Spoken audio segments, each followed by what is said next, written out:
நர்த்தனம் செய்யும் நாயகன் யாரு? நன்மைக்கெல்லாம் அதிபதி யாரு? பூதகணங்களின் தலைவன் யாரு? புண்ணிய கணக்கை எழுதுவதாரு?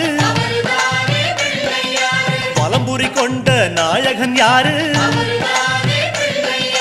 வாரிக் கொடுக்கும் வள்ளலும் யாரு? சிந்தாமணியாய் வருவது யாரு? அவரும் வாழ்வது எங்கே?